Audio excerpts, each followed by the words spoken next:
मेरे प्यारे देशवासियों, हमारे देश में सुप्रीम कोर्ट ने बार बार यूनिफॉर्म सिविल कोड को लेकर जो चर्चा की है, अनेक बार आदेश दिए हैं, क्योंकि देश का एक बहुत बड़ा वर्ग मानता है और उसमें सच्चाई भी है कि जिस सिविल कोड को हम लेकर के जी रहे हैं वो सिविल कोड सचमुच में तो एक प्रकार का कम्युनल सिविल कोड है, भेदभाव करने वाला सिविल कोड है। ऐसे सिविल कोड से जब संविधान के 75 वर्ष मना रहे हैं और संविधान की भावना भी जो हमें कहती है करने के लिए, देश की सुप्रीम कोर्ट भी हमें कहती है करने के लिए, और तब जो संविधान निर्माताओं का सपना था उस सपने को पूरा करना हम सबका दायित्व है।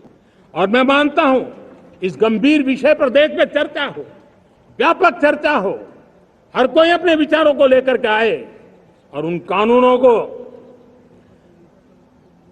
जो कानून धर्म के आधार पर देश को बांटते हैं, जो ऊंच नीच का कारण बन जाते हैं, ऐसे कानूनों को आधुनिक समाज में कोई स्थान नहीं हो सकता है। और इसलिए मैं तो कहूंगा अब समय की मांग है कि देश में एक सेकुलर सिविल कोड हो।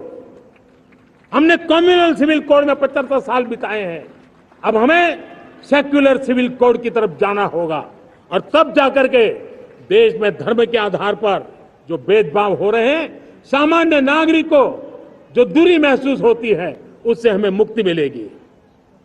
मेरे प्यारे देशवासियों, जब मैं देश में एक चिंता हमेशा कहता हूं, परिवारवाद, जातिवाद भारत के लोकतंत्र को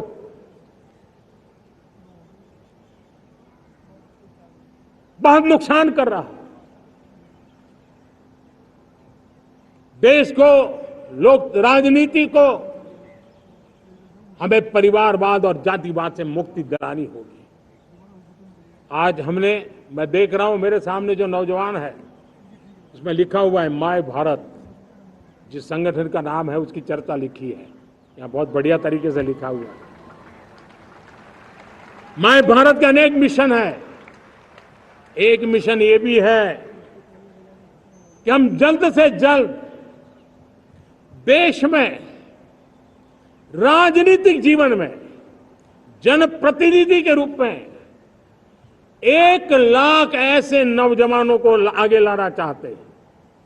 शुरुआत में 1 लाख नौजवानों को आगे लाना चाहते हैं जिनके परिवार में किसी का भी कोई राजनीतिक बैकग्राउंड न हो, जिसके माता पिता भाई बहन चाचा मामा मामी कभी भी राजनीति में नहीं रहे, किसी भी पीढ़ी में नहीं रहे, ऐसे होनहार नौजवानों को फ्रेश ब्लड 1 लाख, चाहे वो पंचायत में आए, चाहे नगर पालिका में आए, चाहे जिला परिषदों में आए, चाहे विधानसभा में आए, लोकसभा में आए, 1 लाख नए नौजवान, कोई भी प्रकार का पूर्व का राजनीतिक इतिहास उनके परिवार का ना हो, ऐसे फ्रेश लोग राजनीति में आए ताकि जातिवाद से मुक्ति मिले, परिवारवाद से मुक्ति मिले, लोकतंत्र को समृद्धि मिले। और जरूरी नहीं है कि एक दल में जाए, उनको जो पसंद हो उस दल में जाए, उस दल में जाकर के वो जनप्रतिनिधि बन करके आगे आए।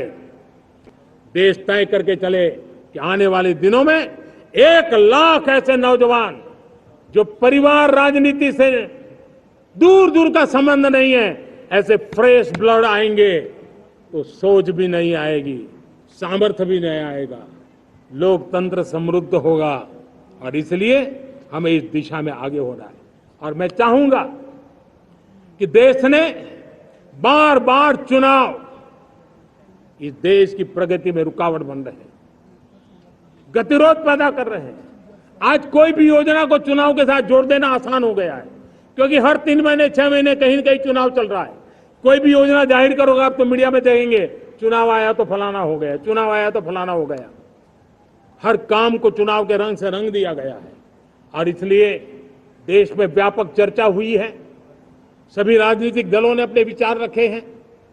एक कमेटी ने बहुत बढ़िया अपना रिपोर्ट तैयार किया है। 1 नेशन 1 इलेक्शन के लिए देश को आगे आना होगा। मैं लाल किले से तिरंगे की साक्षी में देश के राजनीतिक दलों से आग्रह करता हूं, देश के संविधान को समझने वाले लोगों से आग्रह करता हूं कि भारत की प्रगति के लिए, भारत के संसाधनों का सर्वाधिक उपयोग जन सामान्य के लिए हो, उसके लिए वन नेशन वन इलेक्शन के सपने को साकार करने के लिए हमें आगे आना चाहिए। मेरे प्यारे देशवासियों, भारत का स्वर्णिम कालखंड है। 2047 विकसित भारत, ये हमारी प्रतीक्षा कर रहा है।